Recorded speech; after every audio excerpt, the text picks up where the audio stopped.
I've been doing these shorts for a while, and I wanted to continue on that vein of doing the harmonica tips shorts, but I wanted to get a little bit more long form with it. So, here's 6 easy things that you can do as a blues harmonica player to get used to playing harmonica, to practice, to get your style. All right, first of all, find songs that you like to play, that you like, that don't have a harmonica part. When I first started playing harmonica, I was finding every harmonica song that I could. I was like, ooh, I want to hear this song. Ooh, I want to hear that song. I was picturing myself being the harmonica player in that song. But that song, when you're finding it, doing karaoke or whatever, it already has a harmonica part. So you're just playing over that. Now, last time I checked, there's not a lot of bands out there that have multiple harmonica players in them. Generally, they just have one, if they have one. There's a lot more bands out there that don't have harmonicas in them. And there's a bunch of songs out there that don't have harmonica parts in them. But they could, I mean, when you go out to karaoke, which is better, to get up there and play a song and play harmonica and sing on a song that has a harmonica part in the track, and then you're playing over that, or to pick a song like, say, for instance, Pride and Joy. It's got great guitar stuff in there. You can emulate the guitar stuff, but it doesn't have a harmonica part. So when you're playing the harmonica part, you don't have to worry about trying to be as good as the harmonica player on the track, or, have to play exactly what's played. You can play whatever you want, and you've got that harmonica part that's yours. Pride and Joy now has a harmonica part when you're singing it and you're playing it. Okay, part number 2.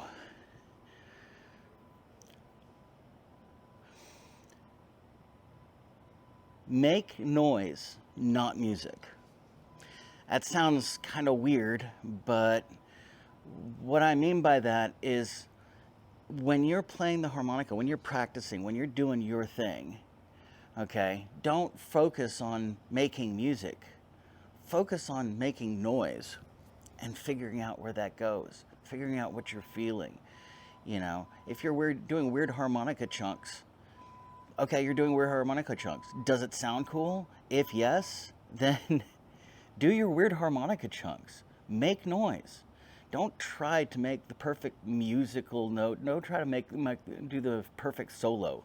Just make noise, and the rest will figure itself out. One of the things that used to bug me a whole bunch when I was going out was that people would request songs from me that I didn't know or I hadn't figured out how to play. One of the things that I always say is I am a blues harmonica player. I'm a jammer. I get up and I play and I just riff and I play from my soul. I don't have any memorized songs or anything like that, But I don't know.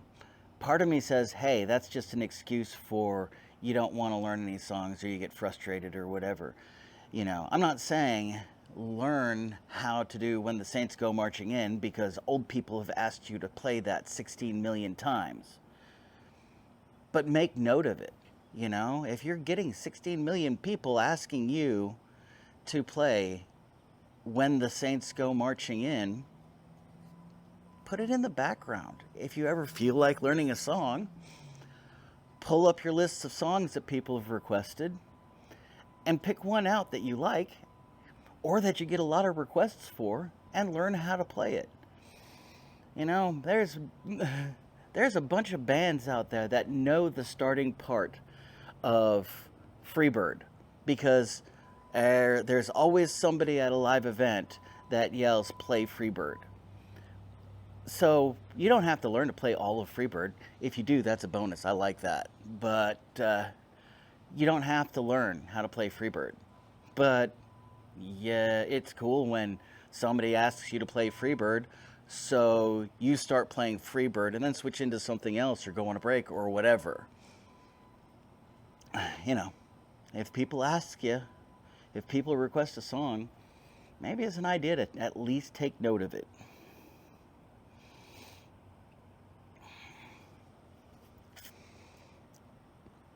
Play in front of people. There's a lot of times in my life where I have not wanted to do that, where I've wanted to just go through and hide out. Um, but, and that's not just a harmonica thing. I actually prefer to play harmonica live.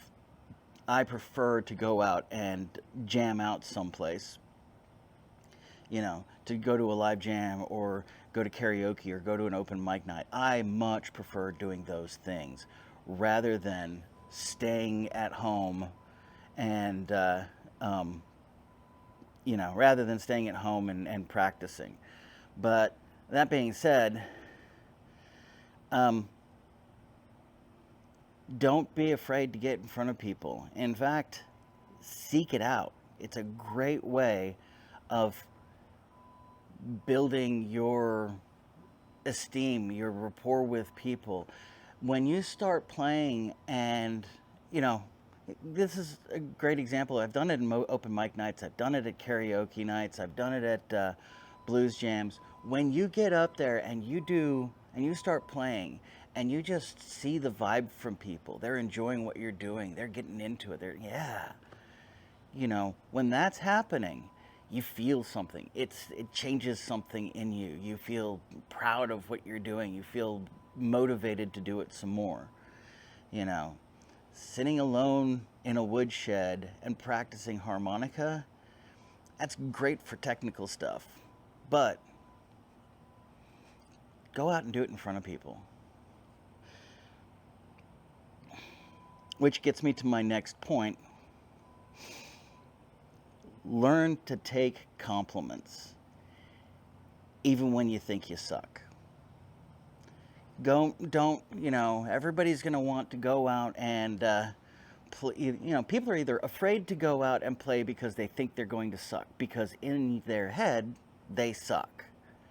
Okay? And when you go out and play in front of people, it's weird that you think that you suck. You think you did a bad job at what you're doing. And somebody came up after you and complimented you.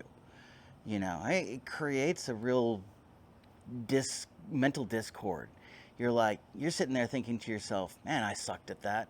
And then somebody says, wow, you're amazing right after you did that. It's weird. It's hard to deal with. But you need to learn how to take compliments. You need to learn how to really sincerely accept a compliment when it's both good and bad. If you suck and somebody compliments you, it's hard to take that compliment because you think it sucked. Same thing when you think you absolutely killed it and somebody comes up there and reinforces that you absolutely killed it. You need to accept that compliment as well. With the I sucked, don't sit there and say, oh, thanks for the compliment, but no, I sucked at that. When you did a great job, you feel you did a great job, and somebody comes up and says, hey, wow, you did a great job. Yeah, I know. That one just really kicked ass. I really felt it that time. You're either way. It's, the compliment is as much about them appreciating you and you appreciating them as it is that you both appreciating the music or having a different opinion of the music.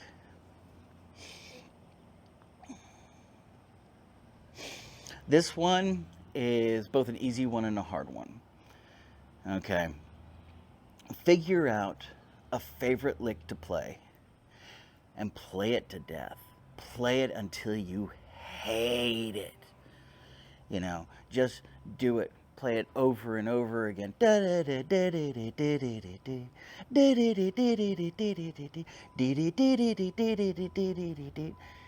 Just do it over and over again. Play it until you hate it, until you've, oh God, until you feel like you're in a rut and just playing that one riff with everything that you're doing, that one lick, that's your go-to lick. Play it until you hate it, because A, you will get really good at doing that lick and you'll be able to put that into your library of licks. And B, you will get angry at your complacency by playing that lick over and over again, and you're going to want to learn something new. So playing that lick until you hate it will push you to learn the next lick, to learn the harder lick, to learn the variation on the lick, to change it up, to learn something new, to figure out the next thing, to find the next lick that you are going to play to death. Learn that. Figure that out. Listen to that lick. Play that lick. Get comfortable with that lick. Learn every little nuance of how you want to play it. Realize that you can play that lick on every harmonica that you've got. And then learn that when you play that lick on different harmonicas, it has different tonalities to it. Learn that lick backwards and forwards. Play it until you hate it. And when you hate it, pick out the next favorite lick that you love and play it until you hate that.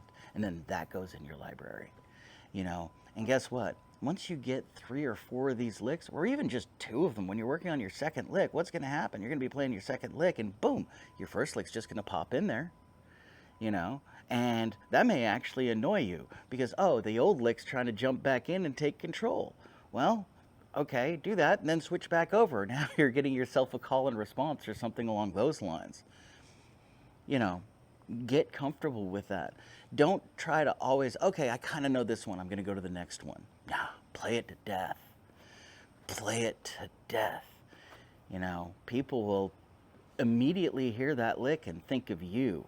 I don't see a problem with that either. If you're trying to be a professional musician, if you're going out there and performing and people hear a lick and go, hey, Count Zero's out there and he's playing right now. Okay. That's a good thing. Learn that. Learn that, love it, feel it. All right, there you go. That is 6 easy things that you can do to become a better harmonica player. If you have any questions, please leave them in the comments. Please remember to like, subscribe, click the bell, all that different stuff that they say to do at the end of YouTube videos, and get out there and play. Whether you're getting out to the woodshed, or you're getting out to the blues bar, or you're getting out to the karaoke joint. Get out there and play. Love you guys. Count Zero, signing off.